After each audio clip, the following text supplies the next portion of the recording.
Walked to my house, put my gym bag down, walked through the back door, through the patio doors, overlooking the fence, and the alarm was going off, and I had the light on my phone, and I was like, is that window smashed or not? And I was looking at it, and I had the torch shining on it, and then next thing, someone pops their head out. So straight away, you're in shock, you're screaming at them to get out, so I ran round, because they ran back through, to chase them. Yeah. And anyway, so there was 2 lads, seen them at the end of the street. Yeah.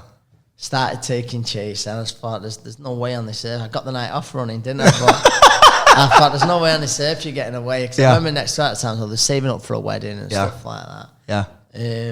Anyway, I was talking to them, so I thought I was a madman. So listen, you're not getting away from me. Listen, whatever you've got, I want. And so I'm talking to him, and anyway, I cornered him in the garden because they knew they weren't getting away from me. All right, here we are on another episode of Paul Mort Talks Shit. And today, Paul Mort is talking shit with Mr. Anthony Crolla. How are you, sir? I'm good, mate. What's happening? Mate, I'm very fucking excited. No shit, right? Right now, you guys watching on YouTube and that, proper fanboy in here. Because even though we've had some big players on, we've had Mr. Tyson Fury on, Mr. Crolla is a fight that I've been at maybe 5 of Mr. Crolla's fights. Oh, mate, it means a lot, honestly. Mate, honestly, I'm proper fanboy. Good nights. So for the guys that are listening that don't know who Anthony Crolla is, I bet you've never been asked this. Who is Anthony Crolla? Anthony Crolla, just used to do a bit of boxing. Manchester United fan, and just it's a mad question. Yeah, but no, I think with me, I always say, I think what I've done in my career, I got the best out of what I had. Yeah. I say that all the time. I wasn't the most talented, or I wasn't, didn't have the most potential, but I think I squeezed every last bit out. Yeah. And got the best out of me, so I can live with that. That's so what Mr. Anthony Crolla hasn't said is that he was WBA champion of the world, lightweight world champion, former lightweight world champion. So it's nice to achieve your dreams in life. So I got my opportunity to do that, and I worked hard for it. But, done it, and I live the dream. Dude, I love it. So here's a question that I always ask kind of everyone: what made you get into fighting? My dad was an ex-professional, and at the time I was like one of those kids playing football, a bit of cross country, athletics, doing everything. Yeah.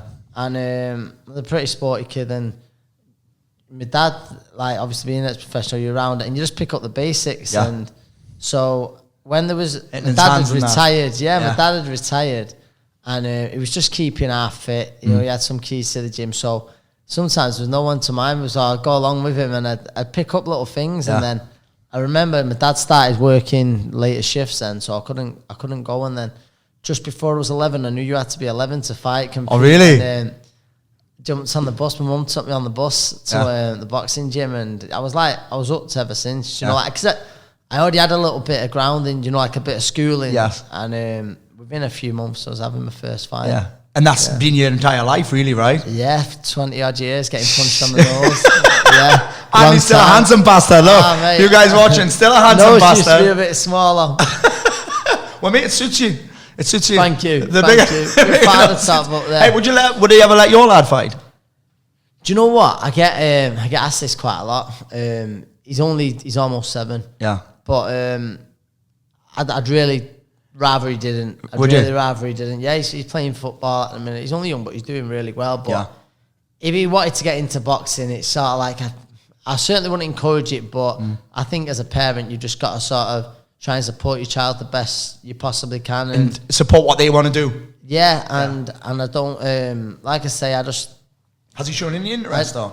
He's all right, like, when he's only a kid, like I say, but he holds his hands and stuff like that. So, like I said, he's a pretty athletic kid. He's only young, but pretty athletic kid. So he'd be all right, like sort of you see kids and that. And but I've seen how hard it is. I seen like with my little brother who boxed amateur, and there was a lot of pressure on him because I was doing okay and stuff like that, and I just didn't like it. And your little brother much bigger than you? Yeah, he's much bigger than me now. Yeah, a lot bigger than me. He's not my little brother no more, but it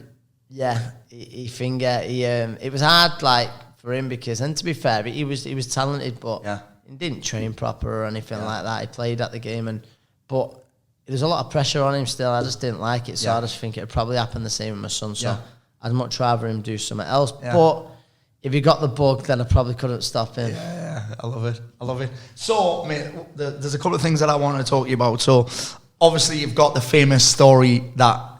Would you say that story changed your life? So, for the guys that don't know. Yeah. Because there'll be guys listening that aren't boxing fans, there'll be women listening that aren't boxing fans. You run us through kind of... Actually, let's go to the point before that. So you're on a roll then, right? Yes. You're on a roll in your career. Yeah, and I just got a world title fight. Yeah.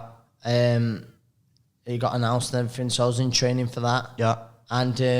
who's that? I was fighting Richard Abriel. Yeah. I was fighting him in the January. Mm-hmm. So everything, I was deep into camp for that. Yeah.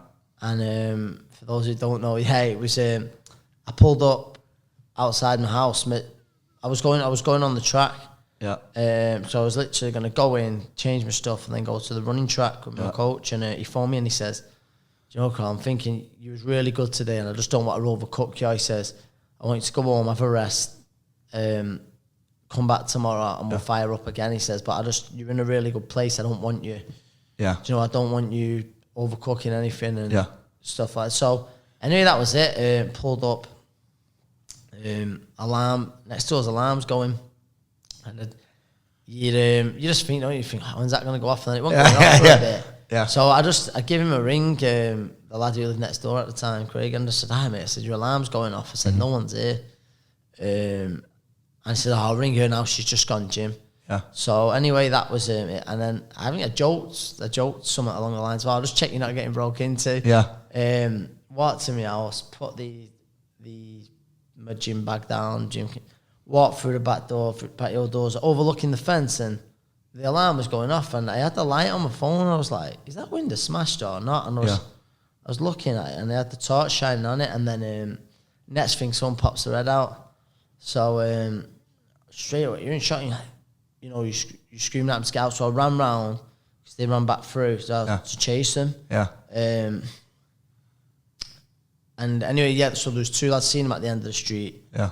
Started taking chase, and I just thought, there's no way on this earth. I got the night off running, didn't I? But I thought, there's no way on this earth you're getting away. Because I remember next to that time, so they're saving up for a wedding and stuff like that. Yeah. Anyway, I was talking to him, I thought I was a madman. So listen, you're not getting away from me. Listen, whatever you've got, I want. And so I'm talking to him, and anyway, I cornered him in the garden because they knew they weren't getting away from me. And as a did they know who you were or not? I don't know. It happened so fast, so I imagine probably not. Do you know what I mean? I imagine not. And then there was two of them there, so obviously I can't walk back with two of them. So I just thought, you know what, I'll let you go. Yeah. And I'll just take the other one back. You can squeal on your mate and this and that. And then obviously on the blind side, he's chasing. It's a bit of bad luck. There happened to be a concrete slab. Yeah. That was loose, and bang, concrete slab come down on me. Yeah. And were you out or? No, do you know what? One of my proud moments that I didn't take a knee. No, I took a knee, but I got it and I knew straight away. So at the time I didn't know it was a concrete slab. Yes, but I knew what I thought. I've never been hit like that, and it was just like bleeding. And I went to stand up, couldn't put any weight on my ankle, and was like, wow. And I jumped up to catch him, but he was already halfway over, so he'd got off. But anyway, I stumbled back home. Partner and neighbour saw me up the street. Hair's covered in blood. And I was just like, he's hit me with something. And I knew when how far out were you from the fight? Yeah, so it was around 4 weeks. Oh, was it? Yeah, around 4 weeks. So you would have just been getting the fucking peak. Sparring was just 4 or 5 weeks. Sparring was just about to start. Yeah, I think it was 5 weeks. So, so I went home. New shows up. My mate was coming. My mate was coming to buy tickets. Really? He was picking a load of tickets up to drop off for people. Yeah. And he was like, wow, what the, do you know... So he rang me. He come in, and he's like, "Nah, I'm going to be needing these now." And I'm like, talking crazy, going, "No, of course you will. I'll be all right. My head will be all right. I'll just have the egg. It's not ideal. Yeah. But I can put the Vaseline on egg guard on. Vaseline on it. Bit of Vaz. You can't even stand up, and I was like, I'll use the rower and I'll swim for a few days. Really? Yeah, I was talking mad, and I think at the time in the house there was a few people in the house no one had the art to tell me, listen, you ain't fighting. Yeah. There's no, but I was believing in my head going, I'm going to do it. And I also went to the hospital saying, you know, they said, oh, you're a boxer, aren't you? And stuff like that. And so I'm like, yes, yeah, you had a big fight coming up, didn't you? And I was like, yeah, I'm fighting in around 5 weeks. I'm fighting for a world title. And I remember just the doctor saying to me, listen, that's not going to happen. And I remember just thinking, oh my God, my world's just ended. Do you know what I mean? Yeah. So, yeah, because you work so hard for that, don't you? You work so hard for that chance, that opportunity. And it was took away from me. Yeah. And now looking back at it, because it was a broken ankle and a fractured skull, right? Yeah. It wasn't like a cut on your head. Like Dude, I love the way you always play those things down. You think he twisted his ankle and got a cut on his head. Yeah, ankle broke in a few places, fractured skull, and obviously being a boxer ain't the best. Yeah. Looking back now, though, would you say that was a good thing to happen, or was it? Do you see it as a blessing? Yeah, without a doubt. Listen, like you say, getting those injuries is never a good thing. Yeah, but it was a blessing. It made me like reassess me. I always trained hard. But I think mentally it done a lot for me and put me like thinking, you know, if I get a second chance, I'm going to make sure I take it and get the very best out of what I can. I suppose if you think about it, you're kind of lucky. Not lucky, but you could have fucking died. Oh, do you know what I mean? Totally. Like that's why I had to be fortunate because, and it was hard at the time. Not at the time, you know, not long moving to a new house. Yeah, you know, you've got bills to pay. I can't. So yeah, not really. I'm thinking. Well, you don't get paid if you don't fight, do you? Yeah, if I can't box no more, am I going to have to move? It's a bit of pride thing, you know. Yeah. Is my partner and my little boy? Yeah. Are they going to have to move back to their mums and that? So it was a massive worry, like loads of sleepless nights. To be honest, you know, waiting to see if it was going to be at a box again, and you know, having detailed sort of brain scans and stuff like that. So yeah, it was a tough time, but I think it also done me a lot of good, you know, mental strength and stuff like that. What got you through that whole period then? Knowing you were going to fight again, or? Do you know what it was? I knew big, like, positive thinking was the day I was in hospital.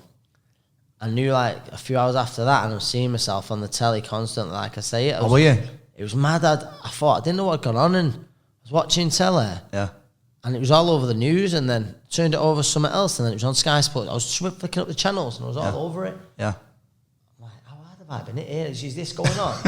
So, anyway, I woke up, and the telly was, like, I half woke up. When I say woke up, I didn't really sleep, you know. I was in a lot of pain, that, but if you can get a few hours later, and I put the telly on, I was on it again, and I thought, wow, that's not happening. Then flicked it up, it was ITV, it was on it again, and I was just like, wow, something, you know. Yeah. But then I knew positive thinking was a big thing. Yeah. Do you know what I mean? Like I said, I think what got me through, I probably my little boy thinking I've got to provide for him. Yeah. So, how old was he then? At the time, wow, it was only, I was guessing also he's 7. He was 2. 2. 2, yeah. 2. So it was like you say, it was a big. That's all I ever knew boxing. Yeah. You know. Yeah. I wasn't. Do you know what? I wasn't a naughty kid in school or nothing like that. But I should have done better in my exams. Yeah. And stuff like that. And I think, you know, listen, you'd find a way. If I couldn't have boxed again, whatever I would do, you know, I'd find a way to make something work. Yeah. But I think that, you know, that made me think if I get a second chance now, I've just got to do absolutely everything I can. Yeah. How long did it take you to come back? It was mad. So that was in December. Then late July, I fought for a world title. Didn't I? Dude, that's insane. So, yeah, mad. But I couldn't walk for a few months. Yeah. Sort of thing. I remember, I think Martin Cullen posted a picture when you came back. Not before like only a couple of weeks ago, Yeah. Before and after. And that's it. And listen, that was a blessing as well. I got introduced to Martin. Yeah. After that. And do you know what I mean? It was some good come out of it. And was that world? Who was the first world title fight against? It wasn't Perez, was it? Was it Perez? Yeah. It was Perez. Yeah, was that top of the bill? Yes, me and Scott Quigg was top of the bill. Yeah, Scott was fighting Scott Chin Martinez. Yes, and then I went in after, so it was brilliant because obviously the atmosphere was absolutely bouncing. Do you know what I mean? Yeah, so, yeah. Good. Was that actually the first time you topped the bill as well? No, I topped the bill before like a few times, but that was the first night. Big. Was that at the arena? Yeah. I boxed at the arena before, but that was like. And the top bills at the arena, but that was like the big one, and you know that's what you dreamed of. Like I went to that arena for 20 odd years. Do you know what I mean? I was there as a kid, Do you know, watching the greats of British boxing before Ricky. Obviously, Ricky was like my favourite, but was Ricky your favourite? Yeah, listen, any Manchester kid coming through, you just wanted to just live that. You know what I mean? You wanted to hit those heights that he did. Do you know what I mean? And listen, as a massive Joe Calzaghe fan, I was there at the arena. I was there at, do you know, before that, you know, your Michael Brody's, Naz stuff. I was there from an early age, you know, up in the bleachers. So you know what I mean. So didn't you fight Michael Brody? I did, yeah. And I always say, like, with me and Mike fought, but I always say it. I never really. It just happened, and I didn't fight Michael. I bought a shell of Michael Brody. He's on his way down. The same, you know. The fight was put out there, you know. I was keen for it, and it was just one of those things. But Mike's one of the best British boxers we've ever had. Not to win a proper world title. He's someone who, do you know, I think he was an unbelievable fighter, and a little bit of luck, which you need in boxing, without a doubt. Without a doubt, we would have saw him a world champion. Yeah. And what was that when you come out in the arena? I mean, I know, how many fights did you have in the arena? I don't know, you know. Did it be 5 or 6? I had loads. Like early on, like throughout. Top in the bill. Jesus, I don't know. I'd have to go through it. Quite a few. Yeah, and that sounds a bit like I don't know, because that was always my dream. Like I said. If like what I was going to ask was, what was it like that feeling? Obviously, it was unbelievable, but was it pressure, or was it just like, this is fucking unbelievable? Like, did you feel any pressure? I always say, like, that ring walk for me is the best feeling, because I do everything asked them, man. So that's the time where you've got to enjoy it. Well, mate, when you're coming out of the fucking Whitney Houston. Yeah, that's it. I mean? Whitney starts playing. If you're coming out with Whitney. If that can't get you going, what can? But I dreamt of it. You know, I remember being at the Calzaghe Lesley fight. And you know, one of my best mates was with me, and he said, he said, he went, remember Calzaghe coming out, atmosphere's going, he went, this will be you this one day, and you stuck with me ever since. But did you believe him or not? What? Did you believe him or not? It's funny with me. He's a funny, because so when I said to him, he said, I remember saying that. He said, to be honest, I didn't really mean it though. I just said it. You're gonna love that. But he said, I didn't really mean it, if I'm honest. But, So it was so amazing for you, and it was such a buzz that you didn't really feel that whole nerves thing. No, because I just thought, I would say it like, there's so many fighters, I dreamt of that since being a little kid, so I wasn't going to let that moment pass me by and choke on it. Do you know what I mean? That was my moment to like enjoy it, and that's what I'd worked so hard for. I always remember fight.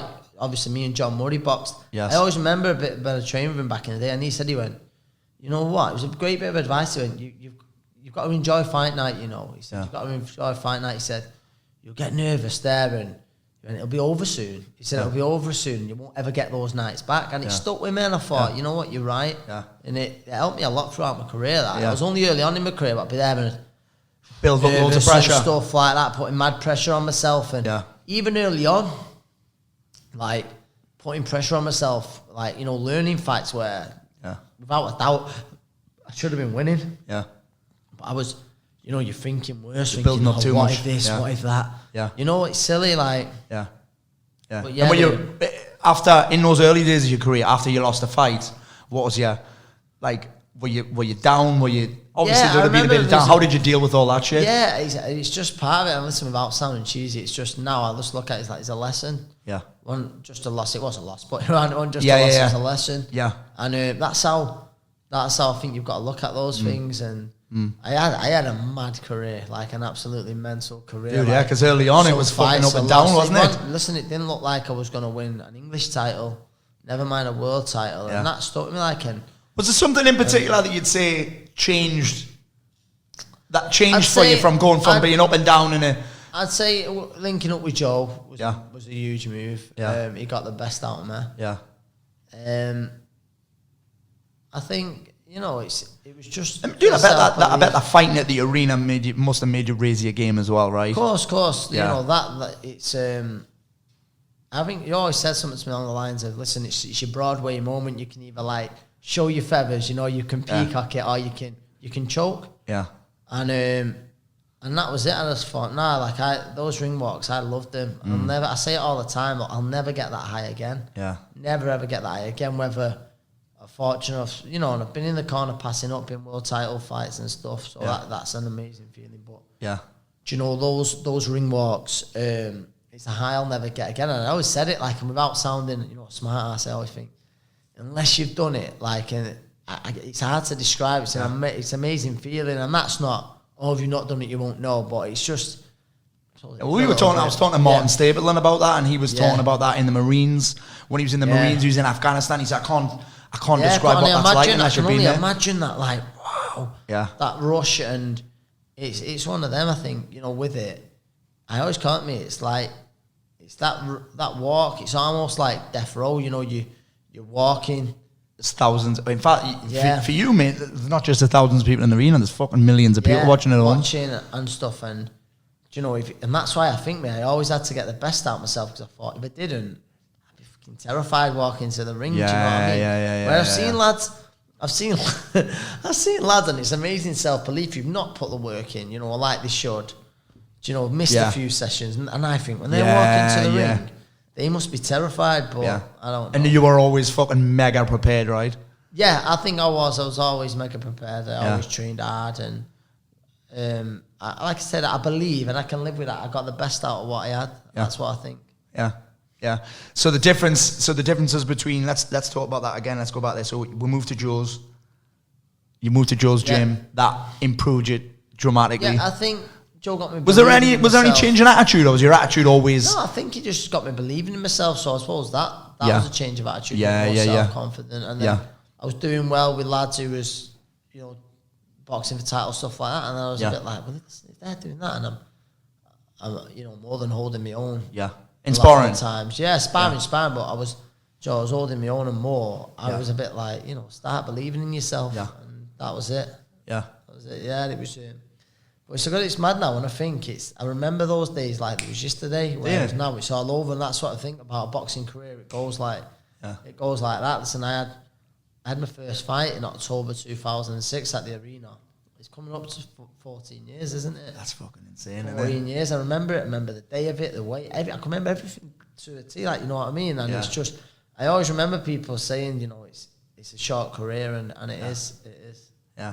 What's been the highlight for you? The highlight, you know what? I always say it's at one or two, but I think defending my world title. I thought, winning a world title, it can't get much better, but I think defending my world title was because I wasn't really fancied to win. When he's a big hitter with Barroso, right? Yeah, Barroso. Yeah, he was favourite. Was he knocking people out all the time? Yeah, he was flattening everyone, and then I got him, and then I remember that was a body shot you stopped him with as well, right? Yeah, body shot. Yeah, you like that body shot? He was good to me a few times, but with that fight, I remember like when he just knocked out Kevin Mitchell, who was a top fighter, and and I remember at the time, I'm not one of them who lets social media get to him, but straight everyone was like, if Crolla won't fight him, if he does, he gets knocked out, or he'll be swerving him. But I couldn't swerve him because it was mandatory, but not that I'd planned to anyway. Yeah. And I remember, a few people coming, I remember Eddie going, fucking hell, he says, I think we'll have to fight it. And I said, no, I'll fight him. I said, I'll stop him. Yeah. And it got my back up because everyone was like... Well, you had that for the Lomachenko fight as well, right? We'll get onto that. Yeah, but with the Barroso one, I was world champion in Manchester at that arena. Went in, it was a great atmosphere. Yeah. Announced as a world champion, Michael Buffer introducing me. Yeah. That's the stuff you dream of, isn't it? So yeah. I always say that's probably my finest hour. That was probably my finest hour. It? Yeah, I'd say so. I remember after it, and good times after it being out celebrating, and I remember it was on the radio about 8 o'clock. I remember getting pulled out of the bar about 7 hours. Really? Because you're on the radio. Drove back to the hotel. I don't know if it was on the radio. I was on Sky. I was on both, but I don't know which one was first. I remember just getting to the hotel and him giving me a coffee. Yeah. I was like, wow. Yeah. But you're on a mad high, do you know what I mean? You're not getting rough or anything like that. So, yeah. So, from then, Linares came around after that, right? Yeah. The first one. I was at that fight, the first one. Do you know what? It kills me. And with the Linares fight, I was actually watching it the other day. Yeah. And some people, your game might say different. I believed in that first fight, he landed a shot in the 6th that buzzed me. Yeah. just before that, I believe that I was getting to him. Yeah. You know, just body language, stuff like that. I was getting into a rhythm. Yeah. Really wasn't. I remember like a few of the lads from the gym and that, they said, they was talking, they went, he's getting him here. He's getting to I him. thought that as well. And I knew it, and I thought, I'm making him work harder than that. And he caught me with a right-handed Yorkie, and it, do you know what it done? It zapped me a bit, and like I say, he recovered, and I won a few rounds after it, but then they give Yorkie the belief then to, you know, he'd hurt me once, and it seen him home, do you know what I mean? But what it done, it just snapped a bit out of my shots. Yeah. The legs a little bit, and I just didn't have that same buzz. Do you know what I mean? I believe if I wouldn't have got hit with that, and if I, you know, could have, should have, but I believe in that. Do you know what? I think I've seen some stats or something about him winning a round and then taking a round off, like how many punches. It was something to do. I remember reading it. Something to do with how many punches were thrown. Beautiful skills, and he's a good guy, okay. Yeah. Nice guy. Yeah. And so then obviously that, and then that was sort of, it wasn't hard in the way that I prepared really well, but in the second fight, when he beat me again, and he beat me well for the first time, I got you know, very convincing. He boxed a brilliant fight. Yeah. But I thought, I'm gonna get to him here. Yeah. I'm gonna put it on him. First fight, you know, I lost the first fight, but there weren't loads in it. But the right man won without a doubt. It was, you know, it was close rematch and stuff like that. I thought I'll get him here, and he boxed a very beautiful fight. He did. So yeah. And was there any? Did you consider stopping then, or were you? No, I didn't consider stopping, because I mean I was young enough, but it was just a bit like it was half I could accept it. It weren't nice, like getting beat, really convincing. Yeah, like that for the first time. I thought. Well, you know, I think I must have been on holiday for that fight. Where were you for that fight? Manchester. Was it in Manchester? So, the second one was in Manchester as well. September, one in March. Yeah. So then it was just a matter of rebuilding, and I thought, you know, I'm good enough to come again. I'll make sure I come again, and they had a few good wins. Well, was that the one against Ricky Burns? That was a great fight. Yeah, Ricky Burns. Ricky was a great fight. After. And that was a high risk fight, because obviously Ricky had fought some top boys. Yeah, brilliant and good guy Ricky. And it was like, if I would have lost that, then it would have been 3 fights on the balance. And I was saying I probably would have walked away.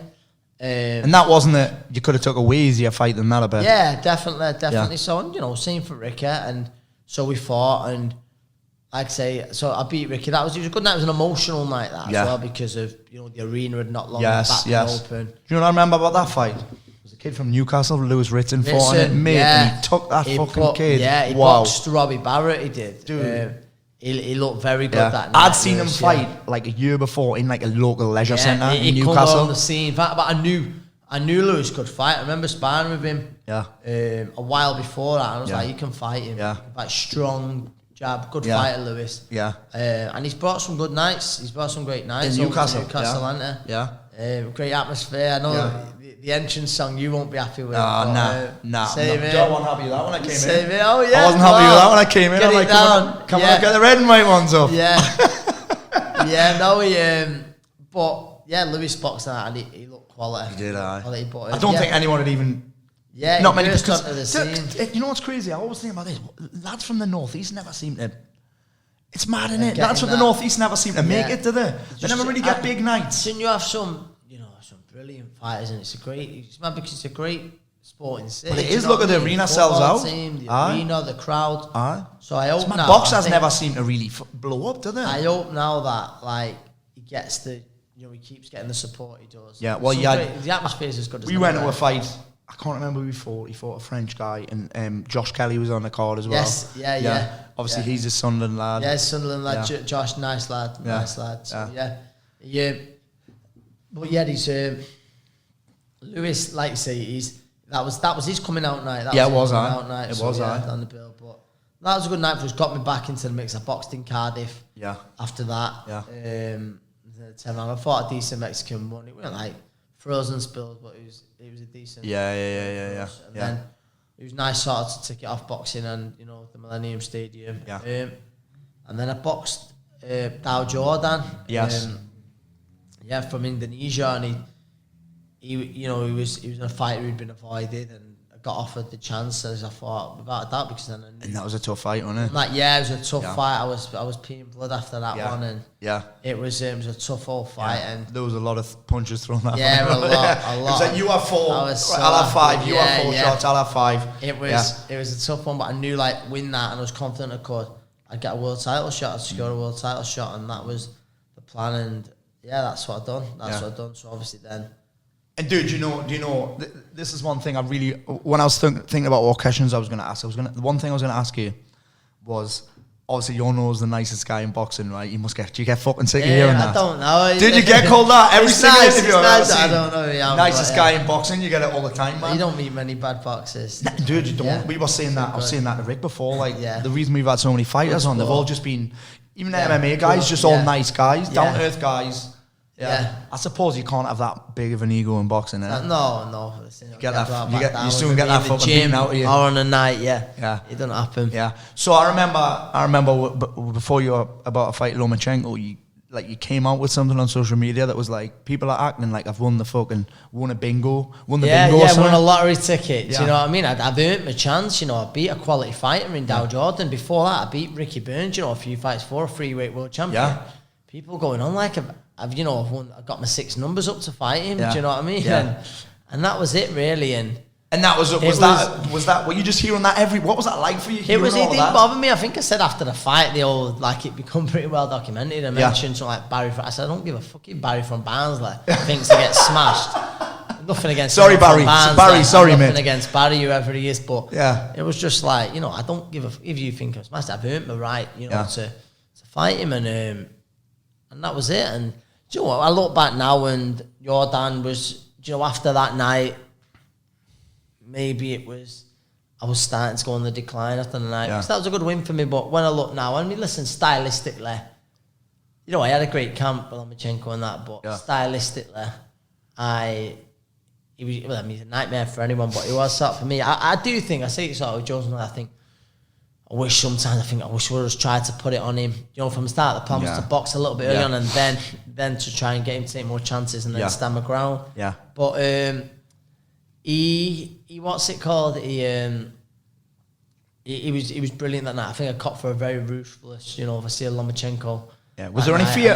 Obviously, there's fear. Was no fear with him? Not like, I know he's a special, unique fighter, but I genuinely thought, I can go out there and shot the world. And obviously in the fight, I got, I was never in it, so I was disappointed in that, and I was disappointed getting, knocked out. There's not many people. There's not many people get into a fight with him. I think sometimes I wish I would have put it on him from the start. But listen, it might have happened earlier. Might have happened earlier. So would you have got that fight? You'd have got that fight if you beat Linares, right? Yeah. Earlier. Yeah, it would have happened pretty much straight away, was it? Yeah, I imagine so. So when did Lomachenko and Linares obviously? I'm pretty sure that was a great fight. That was a great fight. I think he had 1 or 2 after that, but that was some serious skills. It was like a boxing, it was perfect. Yeah. It's a lot of technical stuff. So, who do you think can beat Loma? I said I don't. I think what beats Loma, the only thing that beats Loma is chasing greatness, going up in weights. Yeah. Listen, Lopez is a great fighter and he's heavy-handed, but I think Lomachenko wins. I fancy Lomachenko to beat your Lopez, who likes to top fighter, Gervonta Davis. The run about Gervonta Davis in there. Yeah. Carries serious power again. I think Lomachenko beats him. And you start going through the names in the division. I think he's the best. Devin Haney. Yeah. Another very talented fighter, but I believe Lomachenko's the best. I think what would beat Lomachenko is, maybe trying to go up weight again. Yeah. He's, you know what I mean? I don't think he can go higher than he can, listen, he could. Yeah. And you'd back him against most. Yeah. But I think that's his way. I think, he can do super feather still, but I wouldn't. That's the only thing where it tips over. Yeah. And had you made the decision that was going to be it for you before that fight, if you lost? If I lost, do you know what I mean? I was just sort of... there's not many places you can go from. Yeah. And I said, about the last fight, honestly, I still believe to this day I could box this weekend and I'd give a better performance than I did in the last fight. But I genuinely believe it. But I just, really now, I'd said to Eddie, I'll have the one fight. Yeah. And that'll be it. And you know, Eddie come to, I remember landing in a Beeford or something, and Eddie mentioned it to me, and he said, do you know, coming to Manchester in November, there's like with the eyes of all straight away I just went, you know, sign me up. And then a few days later, I was a bit like, what if he agreed to it? Do you know? Dude, that was a hard fight as well. Yeah, and listen, no excuse me, I boxed, you know, very poor. Frankie Krieger, who boxed, he boxed very well that night. Yeah. I made a hard work of it. Yeah. And, you know, I can't make any excuses. Like I said, he boxed a good fight. I got the win, but like I said, I made a hard work of it. Dude, but everyone was there to see you, and they got to see you. At least they got to see a whole 12 rounds, eh? Yeah, it was an emotional night. Yeah. Stuff like that, and I was just like, you know, it was hard, you know what I mean? I underestimated all the emotions involved. Yeah. I really did. And the fight just passed by, and I knew within 2 rounds, Joe was telling things in the corner, and I was thinking, I just want this to be over. But really? I knew certain shots was coming. I was just so slow reading them and stuff, and it was just, I think my time was done just like before it really. Like I say, the Lomachenko one, obviously. Yeah. Well, that was it then, Yeah. What have you been up to since then? Obviously, you're on TV. Been doing a lot of coaching. You're on TV all the fucking time. Bits of TV and radio. A lot of coaching. Yeah, bits of TV and radio. Yeah. A lot of coaching. Yeah. Like I say, enjoy it with the amateurs a lot. I've got like a few professional fighters of my own, but also I enjoy it a lot with the amateurs. Yeah. And then, like I say, it's bits of TV and radio. So I'm busy. I'm busy. Like I was doing a little bit with the schools. Joe, the kids who was at risk of exclusion. That's rewarding because there's some characters. You know what I mean? Yeah. Some of them are great. The pupils. Yeah. But other than that, I'm keeping busy. I love it. Do you know, really there's a few questions that I always ask everybody because we get a lot of men watching this show who might be going through kind of some ups and downs and some challenges. And what would you say are some of your, I don't want to say secrets because they're probably not a secret. What are some of your secrets from kind of bouncing back from? I think because you've been through you've had these massive highs. But I've had some really bad lows. You know what I mean? I always say it. The highs are like no other, but also the lows. They hit you hard, you know. It's a brutal game, boxing. Do you know what I mean? You're winning and stuff like that. It's brilliant, but the lows, sometimes they'll say, you know, you lose, you're on your own. I know you can have a good team, but it can be, the lows can be really low, so low. But me, I think, you know, positive thinking's a good thing, and I think, you know what I always say, you've got to count your blessings. There's always people out there who love to live the life that you live. Do you know what I mean? There's a friend told me once, like, you know, if you've got a roof over your head, you've got running water, straight away you're better off. I think for you though, mate, I think as well, what I'm hearing from you is, what I know about you, there's no kind of, you're busy, you're on the go, you kind of straight and back that's it, and I don't miss. You fall off the horse and get straight back on the horse. That's it, and it's sort of with the boxing. Everyone thinks, you're gonna. People are saying me like, start staying half in shape. You're gonna come back. I said, I promise you, I will not come back. I thought that as soon as you came in, I'm always looking in good shape. I will not come back. I will not come back. It's just like I say, I was done before that last fight in November. So you don't feel like you've left anything like unfinished? No. There's no unfinished business for you. No. Not at all. I'm done. I can be happy with what I think you've got acceptance, you know. Got to be thankful, achieve my dream. I would say all the time, boxing can be a brutal sport. It can take a lot from you if you let it. And I'm just happy, mate. I'm just happy. Like, do you know what I mean? I'm just like you say now. I can come here more often, get away when all this COVID stuff stops. Yeah. But I just think there's other chapters of your life, isn't there? Yeah. And that's it. But you know, you'll never find me in a boxing ring again. Not as a fighter. Holding pads. Holding pads. I enjoy. One question I want to ask you. Every time I see someone in out of Joe's gym and fighting, you're always in the corner. Yeah. You and Daz. Yeah. You and Daz. Dude, check this out. The other week, during lockdown, so I trained jiu-jitsu, right? Yes, yeah. And I went to a place called Ramsbottom. Yes, right? yeah. No, never been there in my life.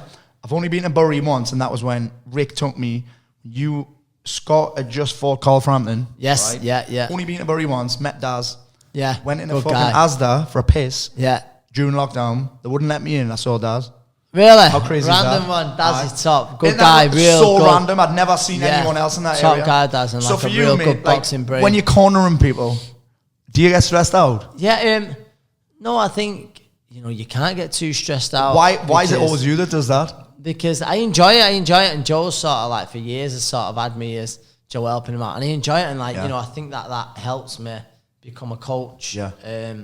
you know, you see the fight from, you have a better understanding then of the fight. And yeah, it was, but like I said, there's some great nights. And you've been all over the world cornering as well, right? Cornering, Madison Square Garden. Yeah. Did you corner Scott when you fought? Vegas. You weren't in Scott's corner against that mad fight he had against fucking Valdez. No. Dude, what a mad fight that was, by the way. Brutal. And I think Scott's a tough motherfucker. Oh, mate, I'm telling you now. And I think Scott now would admit, like, so that was his last night. He gave it absolutely everything. That was some fight, and that was it. Yeah, it was brutal. Like, I know he had fights after that, but I think that was, you know, his last big night. Yeah, but yeah, brutal fight. Yeah. So, mate, listen, I've got to fucking. Nah, nice chatting to you, man. Honestly, good chatting to you. Paul Mort has talked shit with Mr. Anthony Crolla today. Don't forget, going over to YouTube, subscribe, Apple Podcast, subscribe, Spotify. I'll take 99 million. Rogan can have the 100, and we're good to go.